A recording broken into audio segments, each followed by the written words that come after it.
I am so excited to welcome to the next 24 hours our next guest. Now, Virginia Walden Ford, I had the opportunity to meet and hang out with one evening, and it really was the thing that made me want to have her on the program so bad. So before we get to talking to her, let me just tell you a little bit about her. Virginia Walden Ford is one of America's leading advocates for parent empowerment and school choice. As a student, a mother, an advocate, and a grandmother, Virginia has spent her lifetime fighting to create new educational opportunities for children and families around the country. She formed the grassroots organization DC Parents for School Choice in 1998. And in 2003, Virginia and her courageous group of parent advocates succeeded in convincing Congress and the president at that time, George W. Bush, to enact the nation's first ever Opportunity Scholarship program for low-income children, a program that set into motion a complete overhaul of Washington, D.C.'s educational system. Virginia is the subject of a 2019 film entitled Miss Virginia, which is available on Netflix, and I did see that program, and I highly recommend that you watch it as well. Without any further ado, let's welcome to the program Miss Virginia. Welcome to the next 24 hours, where I'm going to give you real information you can really use to transform your life and work one day at a time. I'll be your host, Curtis Zimmerman.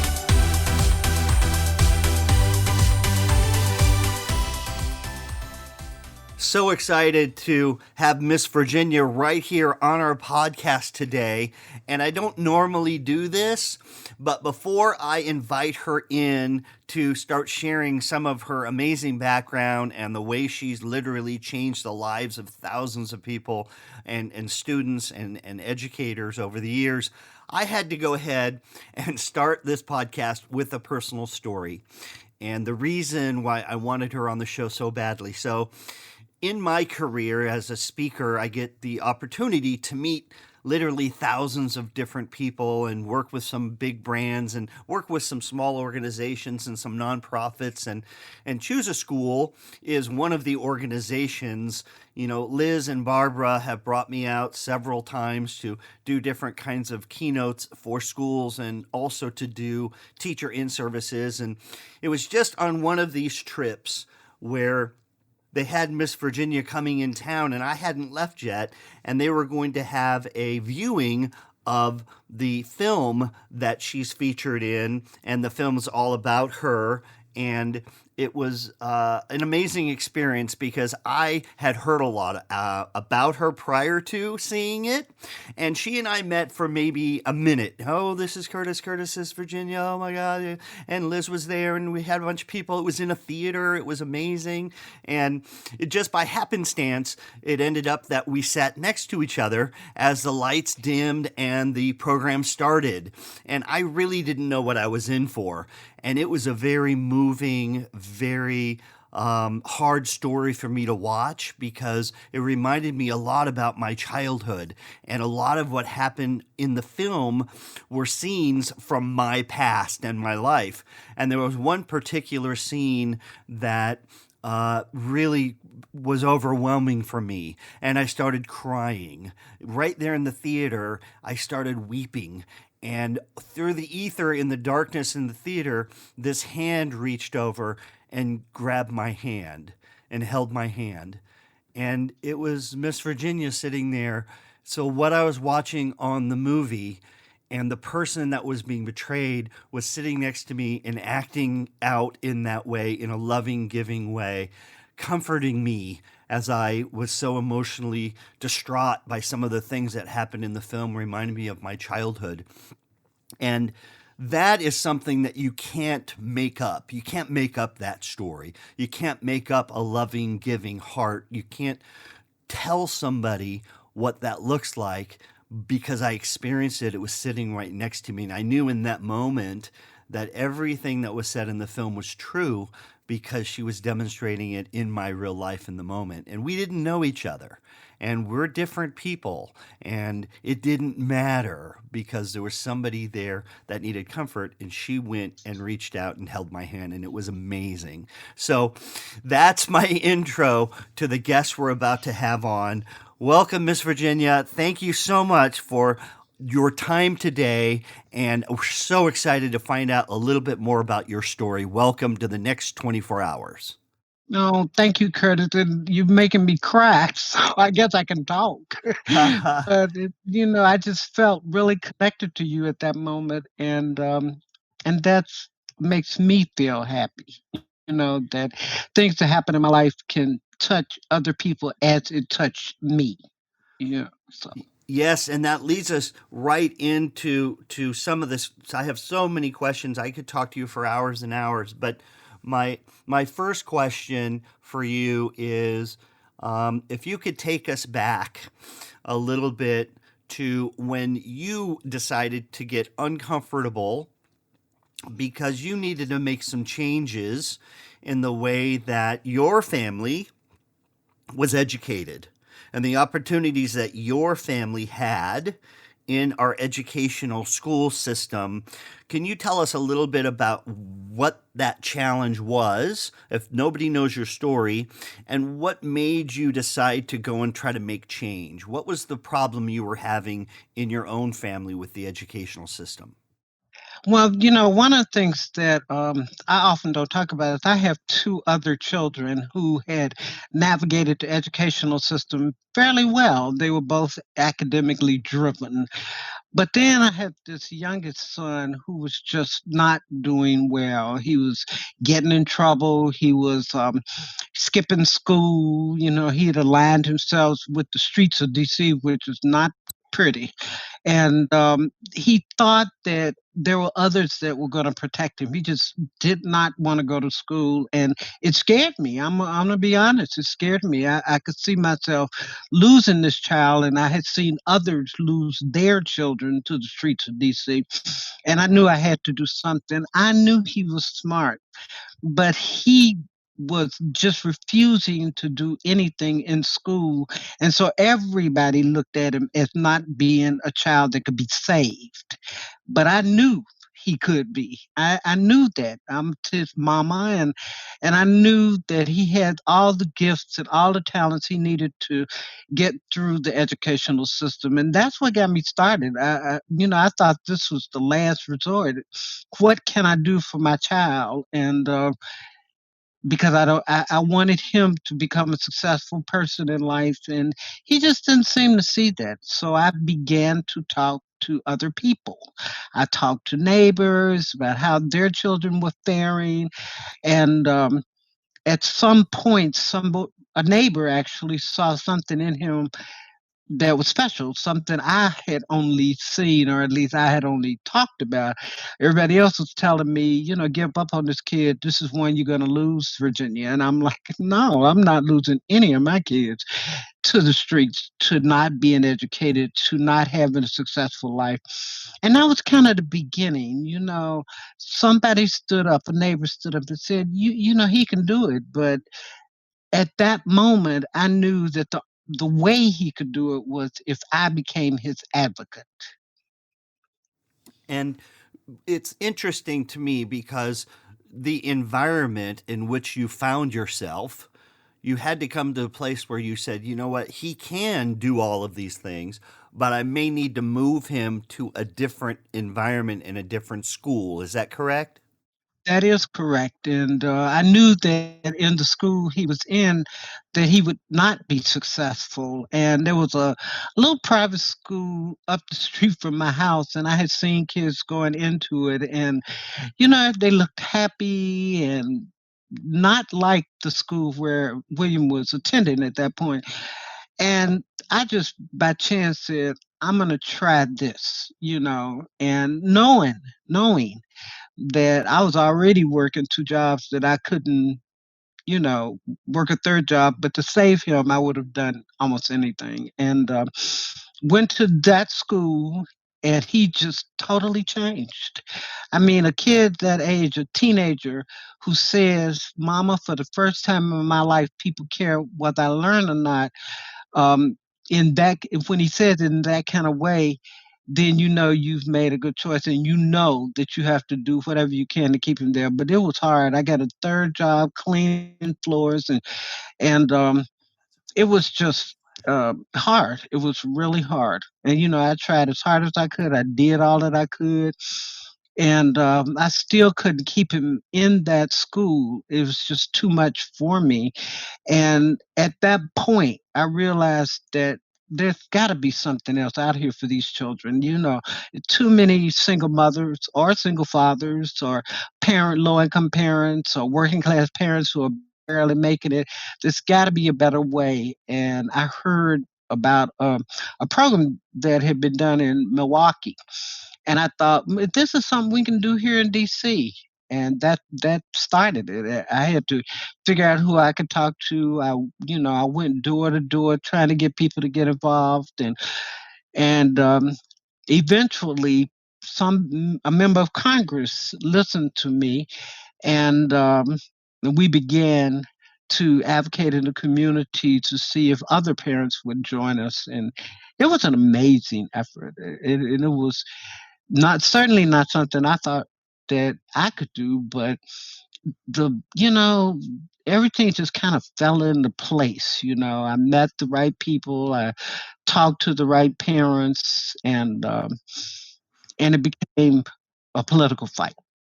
Truly, that's what it was.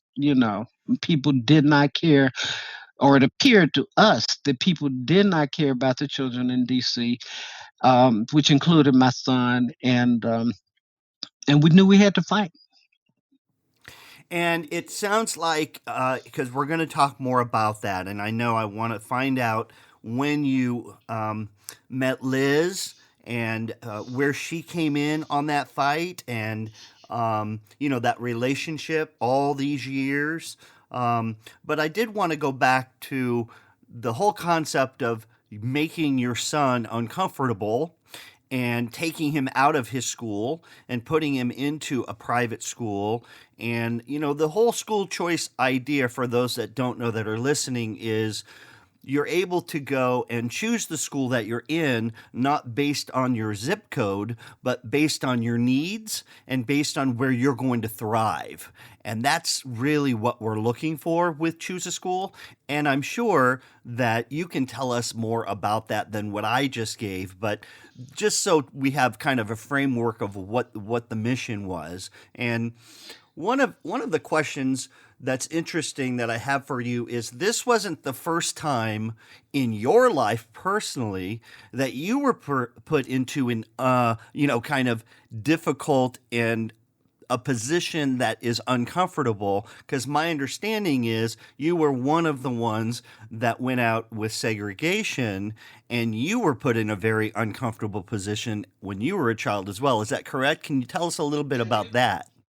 That is correct. When I was 14, well, the Little Rock Nine, after Brown versus the Board of Education, tried to desegregate schools in Arkansas, and they were met with, really ugly stuff. The President of the United States finally had to call in federal troops, and several of them ended up graduating, but it was difficult. Some of them didn't.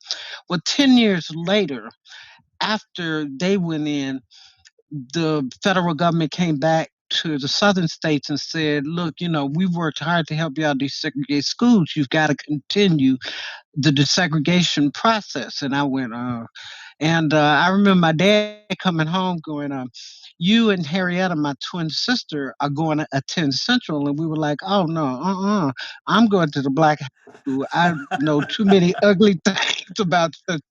And my dad, I'm serious, I wasn't going. And my dad said to us, "You have a responsibility to go to Central, to do well, to work hard, and you have that responsibility because you have younger sisters. And how would the world look at you if you don't go and your sisters are still caught up in the same kind of system?" And for some reason at 14, I took that really seriously. And I said, okay, I'll go and I'll do my best. But it was hard. It was really hard. But it taught me to be strong. It taught me to move forward. It taught me that I could do whatever I put my mind to as long as I stayed strong and tough and courageous and all of those words. And so I went there, reluctantly, but I went there. We did, my twin and I. And it was difficult. It was very difficult, but I like to read. So when I started library at that school, I knew I was going to be fine because I could get caught up in books and learning, and it was wonderful for us. And even though we had difficulties, we came together. And I've always said that if grown people had left the kids alone, we would have been fine, black and white kids. And so we made friends, and though sometimes they were like secret friendships, I look at us now. We just celebrated 50 years of having graduated, and we're still friends. And some of the things that occurred to us, that happened to us when we were in high school, we put aside. And so but it helped me get some backbone. It helped me know that whatever I did in life, it would be something that would help bring people together. We were very fortunate. We grew up with parents who believed in people and who believed that no matter what, you can be friends with people. There are good and bad people everywhere, but you have an opportunity to get the kind of education that a lot of black children weren't getting during those days, and move forward with it. Do something with it is what our daddy said. Do something with it. So when I got grown and I started seeing issues in DC public schools for my kids and for other kids, it was almost a natural movement. I've been taught, I've been given the gift, I've been given the tools. Do something with it. It's what I remember thinking. Wow, it's so interesting how our life is woven out in different ways, and we never know the hardships we're going through now will prepare us to have a huge impact later on in our life. Which this story reminds me of that, and bringing all of those tools of being uncomfortable and challenging the system and all of those things you did then really helped you in the struggle that you were about to jump into for your son. And I know that everyone, I highly recommend, I can't say enough, to watch the movie to get the full story. But one of the questions that I have is, we're all motivated by our own needs, we're all motivated by our own family, and when it's within our four walls, we care a lot. And there came a point where you realized, my son, the age he is, and he's going to graduate, and now I can just walk away from this and forget about it, or I can keep marching on in order to create this change for people that aren't in my family, but people in my community. Can you tell me about when it changed from just a personal thing for your son to a personal thing where you wanted to right a wrong in the world? That's a whole different thing. How did that happen? What can you give us some time frames on that? We started the fight. What people don't know is I started this in 1998. And the more I was involved with talking to members of Congress and talking to other people, the more I realized that my child wasn't the only child that was being affected by not getting the kind of education that he deserved. And parents would come up to me and talk to me, and I became close to them, and I realized even then that this was much bigger than just my son. It was just something that those of us who have those gifts, where we can get out and inspire people in some way, and I really believe that I do. we needed to spread that out to the rest of the world. So this was in the late 90s when we first started organizing parents in DC. And we just continued. The more parents we talked to, the more parents wanted to talk to us. And everywhere we were hearing all the statistical data about kids dropping out of school in DC, which was at 50% almost, and kids, not doing well. We were hearing too much about kids getting hurt on the street or hurt in the schools, and so I realized even then that this was much bigger. So it didn't take a long time, Curtis. I mean, I realized right away almost that this was bigger than just my son, and that I had a responsibility to help as many parents. So I trained advocates. We started off with a small ragtag group of parents, and we learned how to. We were small and ragtag, and learned how to use our voices. My uh, battle cry to parents is speak up. And I know how hard that could be because I am not a natural speaker. I didn't like to speak. I didn't want to speak. I wanted to make the costumes and the stuff for the stage, but I didn't want to get out there. I didn't want to be the director. And but I had to learn how to speak because you cannot teach others how to speak if you won't speak yourself. And so this was really hard for me, and I think I was able to encourage them.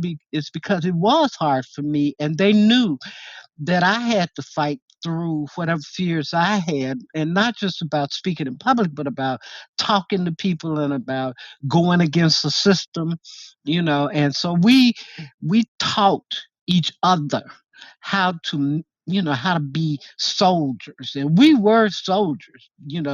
We knew going in that this was a battle that we had to fight because there were so many people that were against what we were doing and let it be known.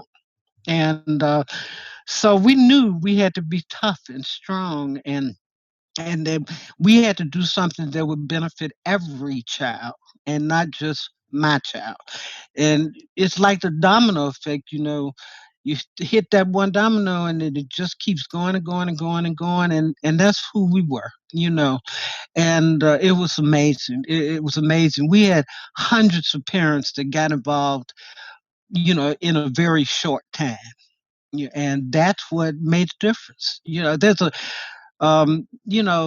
thought that the parents often said to me during that fight, and they were like, you know, we never knew that we could speak out.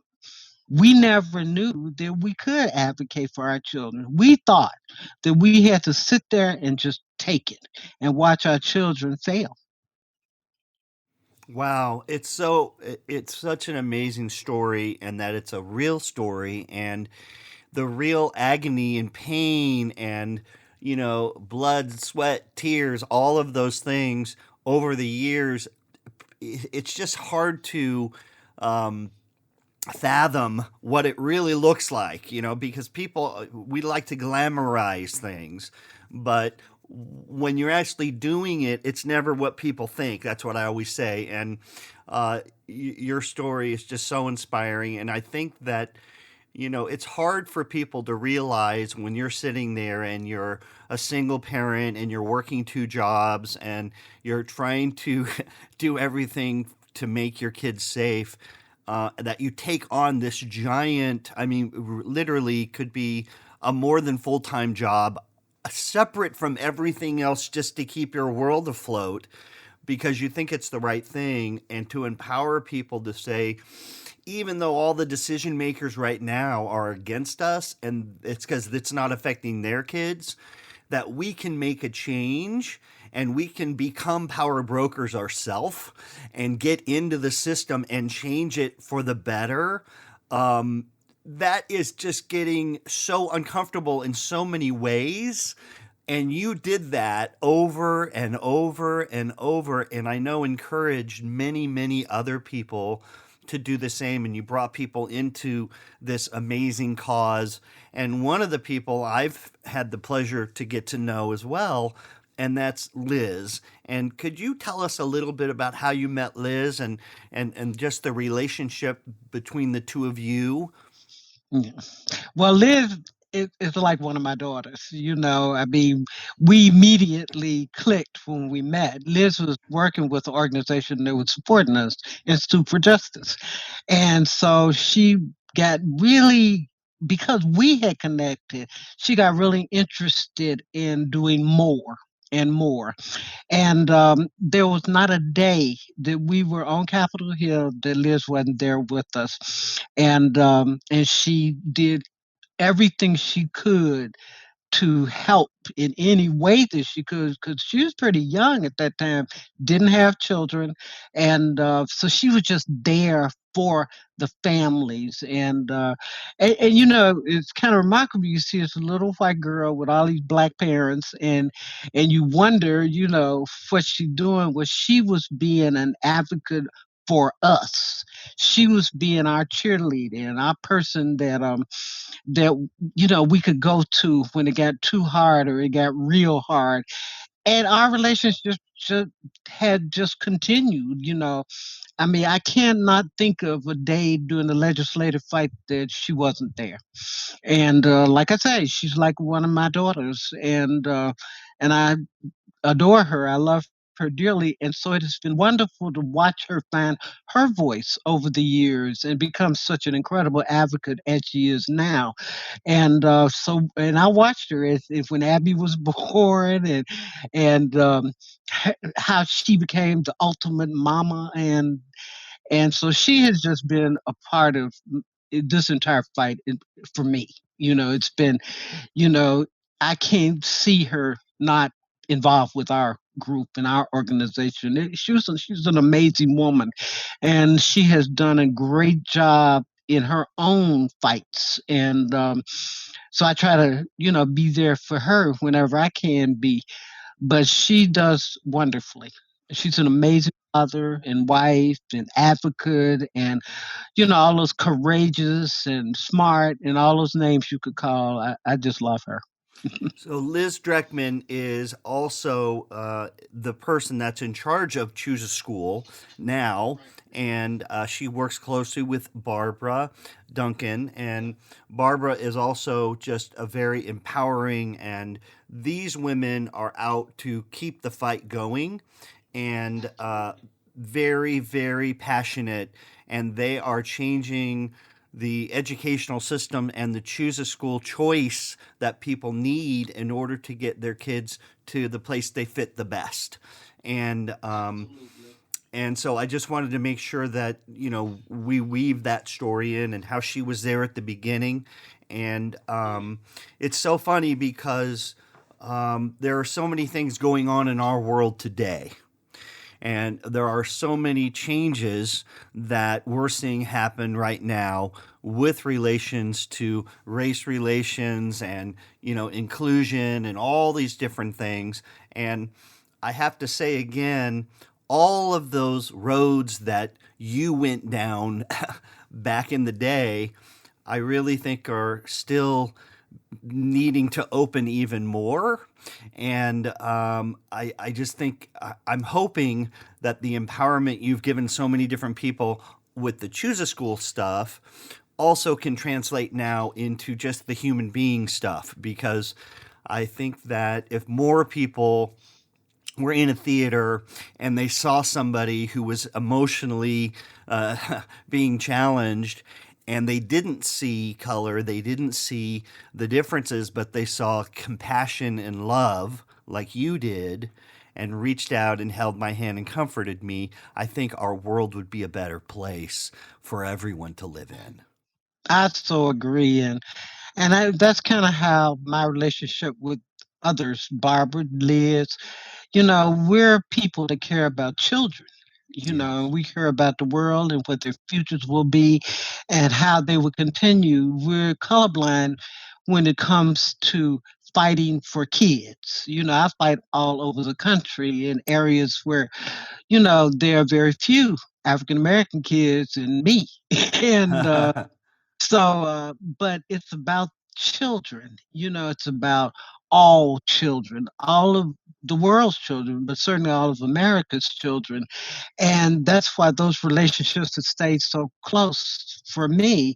I've stayed close to so many people that have you know who are not black, who have used their voices to speak out. They've become their champions, and those are the people that I love. And that's why I continue this fight around the country, not just in areas that have African American minority, majority populations, but everywhere, anywhere that people want me to come and speak to parents, I'm willing to do it because I see children.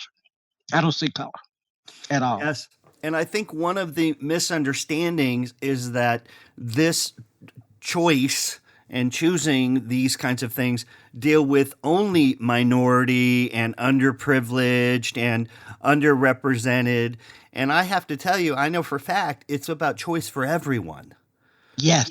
And you know, I was in special ed my whole life, and there were programs that were amazing, that had great special ed programs, but because of my school district and because of my zip code, I wasn't able to go to those schools.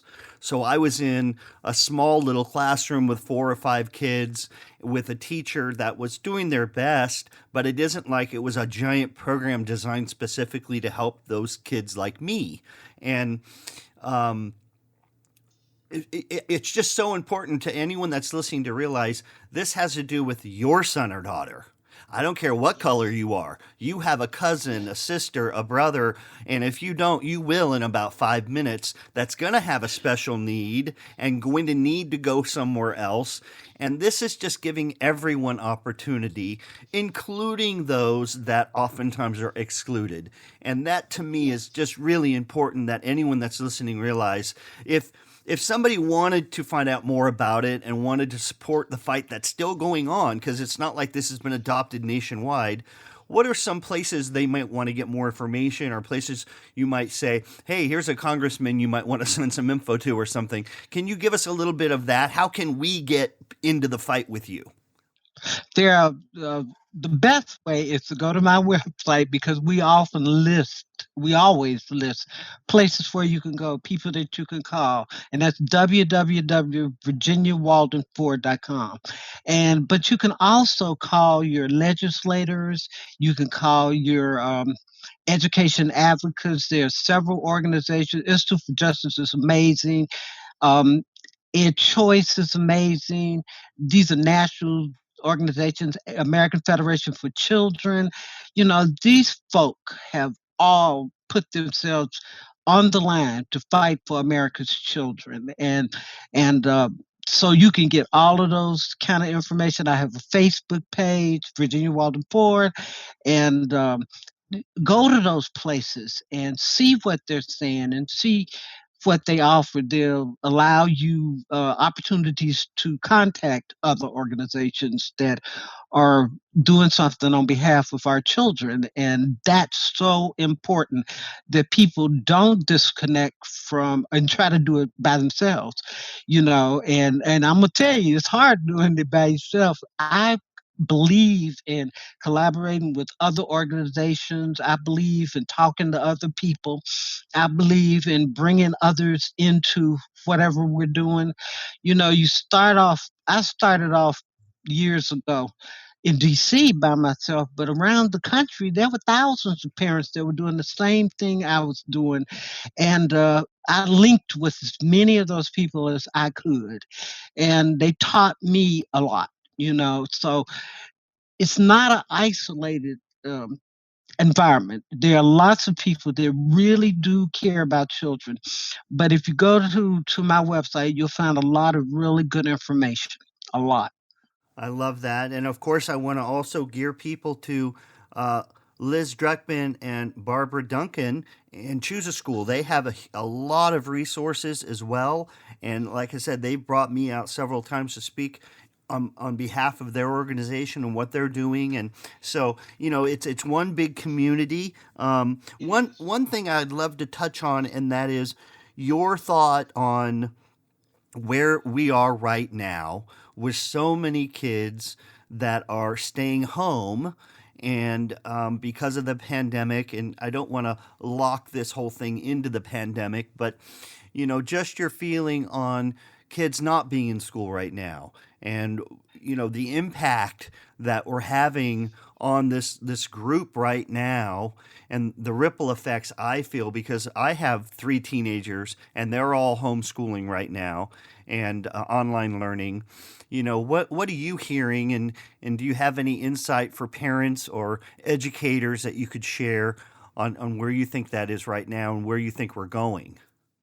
Well, I think it has been a really tough time, but I think that's where school choice comes into play. And so making sure that you have whatever information you have to make choices for your children, whether it's online learning or that hybrid learning or online schools or any things that are available right now on Facebook and probably everywhere. There are a lot of people that are doing everything they can to make sure that parents have the resources they need, but parents have to go look for it. I talk to a lot of parents who are really scared, and offering encouragement is one of the things that I think is really important. And saying to them, you're doing fine. I was talking to somebody the other day that says, I think I'm really messing up my kids. And I said, no, you're not. You're doing just fine. And here are some resources you can utilize. But taking advantage of those things, this is a scary time. My grandkids, one is doing virtual learning and with a school in DC, and the other three in Texas are back in school, but it's hard for their parents, to send their kids off to school with the dangers of the virus and all those kind of things around. But they also utilize all kinds of resources that I send them to make sure that they're helping their kids as much as they can. um, I'm hopeful, Curtis. I'm not, pessimistic about the future. I'm hopeful that what parents have learned during this time and what educators and people have learned is there is another way if we all work together for the benefit of the kids.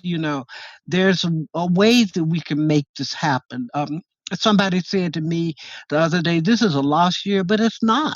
A lot of people have been really diligent in making sure that they stayed in contact with the children in their communities, um, and around the country with organizations that are going way above and beyond the call of duty to make sure they get information out to parents. So I think deep in my heart that these wonderful children of this country and around the world will do fine. I think that school choice will be more needed now than it ever has been before. I think that parents will be able to understand how important it is to make choices that are in the best interest of their children. And I'm on the board of an online school, and I watch that those kids are doing well, but also encouraging children that were not on online schools and helping out. And so those things make me very optimistic. We've been through a lot in this movement trying to make the world understand that we are the first teachers of our children. So we know what they need, and we're going to do everything we can to make sure that happens. Wow. It's so encouraging to hear this from you because, as you said, I believe so many people are thinking that it's a lost year, thinking they're not giving the resources they need, thinking, and I have to go all the way back to the beginning of our discussion, and that is, when you were 14, you were put in a very awkward position and you took that as a call to I'm going to go and I'm going to make a difference and I'm going to change the view of other people because they don't know me as a person. And today I would just say anyone that's listening, even though it's hard and even though your kids might be struggling with certain things, we never know what value this experience is going to have on their life when they're 40 and how they're going to need to bring this experience in to help their own kids one day or to change the view of the world. because they had to go through something hard. And, as a parent, I don't want my kids to go through stuff that's hard. But as a logical adult thinker, I know the things that have helped me the most in my life are the times that I had to go through something hard to learn that lesson and then bring it somewhere else into a good place down the road. So that you say that and that you are optimistic means the world to me. And I hope that all of our listeners take that away as well. And I agree.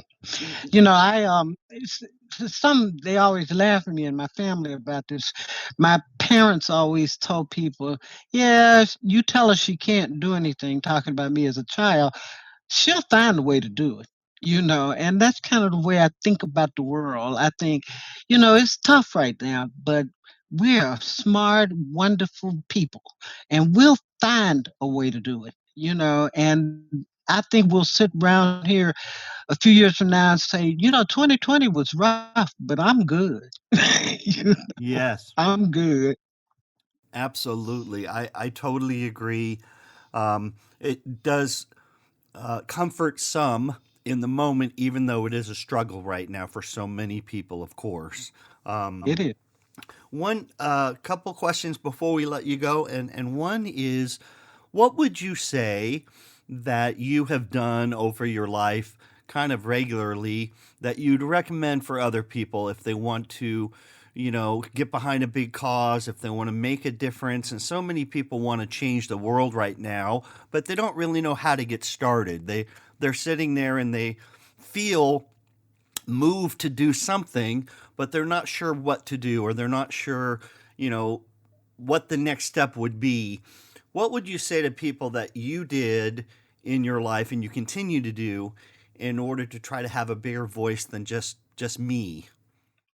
I think the first thing, Curtis, people have to do is know that they can do it. Believe in themselves, be confident. And then, you got to get out and do the work. I mean, you got to do the research, you got to talk to people, you got to find those that are really interested in making a difference in the world. And you got to remember, my dad said, if you're not going to be a part of, if you're not going to be a part of the solution, don't don't be the problem. I think it backwards, but Mhm. you got to get out and do something that's really important in the world. Nobody would ever have thought that I would have been able to have enough confidence to make a difference in DC in when we did. That wasn't who I was. I was very um comfortable taking care of my kids and trying to figure out how to move forward just in our everyday life. And then it became really clear to me that you all of us can do something special if we have the confidence to do it. And when you look around at your world or your neighborhood or your group of friends and you see that something needs to be changed, step up and do it. I mean, and it is hard, but what is it they used to always say, that anything that's hard is worth doing, is, because when you see the results of what your one little old voice can do, it can do so much to change who you are and to change how your family dynamics. I'm not sure how proud of me my kids were before I got involved, but I know they're very proud of me now. And it's just being strong and confident and loving people and caring about what goes on in the world. You just step up and do it. Utilize. They have technology. We didn't have that, and utilize all those kinds of technology. Go online and find out what's going on in your community and what you can do to make a difference. But it is about doing the work, and Yes. most of us, I believe most of us know in our heads we can do it, but it looks hard. I used to tell the filmmakers when they were working on a movie, um, you know, this was a big thing to do. So let's make it so people aren't afraid of it. It was big. It was real big. And there were times during the legislative effort when I'm like, what have I got myself into? But then I would see some child who was really struggling, and I would say, well, I'm not going to think that way anymore. I'm going to move forward and do whatever I can to help. And when I see the results of the work we did in DC, and I'm talking about kids who have graduated from college now, who probably would never have gone to college, it was worth everything that occurred in my life. Some hard, some great, but you gotta just be confident. My parents used to always tell us, stop acting so shy, so like you can't do, or so negative. You gotta be positive, and you gotta, you know, put those feet forward and say, this is something that I can do. And like I said, if they told me I couldn't do it, I usually could. I'd figure it out. I think that it's so inspiring, and I just cannot recommend enough that everyone checks out um, Miss Virginia on Netflix, and you will get the full grasp of what we're talking about here. I also know that just the fact that this documentary, this movie, was made is also an amazing feat. So everything we just talked about, and then the movie getting made, um, that alone. How did that happen? I mean, we're gonna, we got a few minutes left, but Okay. Well, it's really funny because a funder of mine actually said one day to me, "Yeah, they ought to make a movie about you." And I was like, "About the legislative fight, not about me so much, but about the fight." And I went, "Oh no, I don't think so." And a few months later, she actually called and said, "I talked to a film company that's really interested in doing your story," and I declined. I was like, that's not who I am." But a few months later, I realized that parents needed to hear their story. They needed people to really be confident in the fact they can fight for their children.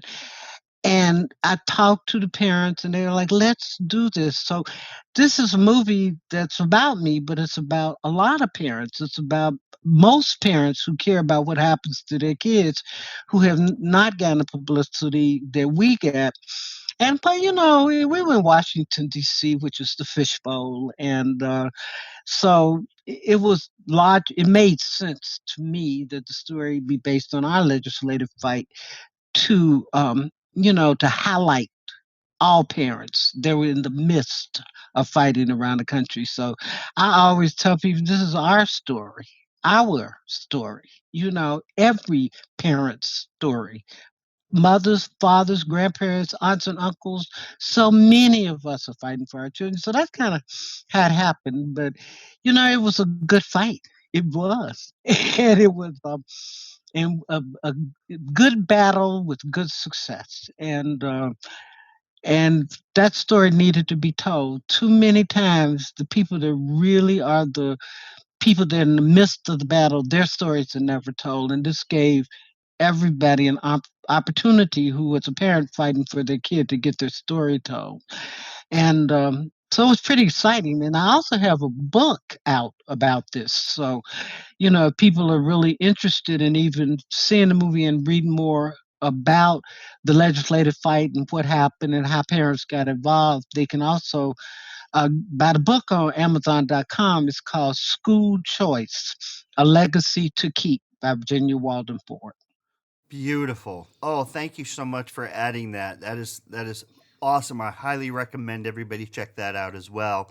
Um, you know, if you're a person that is looking to create change and wants to be part of that, and you need some inspiration and you need to be moved, it's really simple. Watch the movie, and you will get the courage from the movie to go out and make the change that we all want to make in our communities and our society right now. Thank you so much, Miss Virginia, for joining us, sharing your You're story. welcome. You're a blessing to the world. And when I was in my moment watching the movie and you held my hand, I will never forget that as long as I live. So God bless you, and I appreciate you. God bless you too, Curtis. Thank you. And we connected too. So this has been such a pleasure to be here talking to you. Well, thank you so much. And we're going to be doing something called the 24-hour challenge. And that's where, after we listen, we ask our audience members to now go do something in the next 24 hours. What's something that you do on a regular basis that you recommend people might want to lean into a little bit more? I do. I check out what's going on at schools. I talk to the children. I talk to parents regularly. I run a program at my church that it's a feeding program, but it gives me the opportunity to talk to the children and find out how they're doing. And that's just an everyday part of my life. When I'm not able to speak with parents or be there, to find out what's going on in the world, um, then it changes, what I can do. You know what I mean? You can do more if you know more. And so I just try to keep myself informed and spend time with the children. So That's stay something that I connected. really do. hmm Stay connected. Yeah, stay connected and remember who your customer is and remember who you're looking out for by talking to them. Don't go and lock yourself in a room with a bunch of adults talking about the problems of the kids. Spend time with the kids and then you'll know what the answers are. I love that advice. Thank you so much again. You're welcome. Well, now it's time for the 24-hour challenge. This is where we take some of the information from this program and then we actually apply it into our life, because that's the only place it does any good, is if you actually take the information and use it. So some of the information I got today is so valuable, but one point, and that is, if you want to change the world, Curtis, if you want to change the world, listeners, you have to be willing to do the work. So that's the 24-hour challenge. What's one thing that you're behind? What's one thing you believe in? What's one thing you see that you want to help change? I want you to call. I want you to email. Whatever it takes, but I want you to let that organization know that you're willing to volunteer for 1 hour. And if that's answering phones, if that's whatever it is, but you're willing to volunteer for an hour to help them with their cause. Go make the change, do it today, and keep living the dream.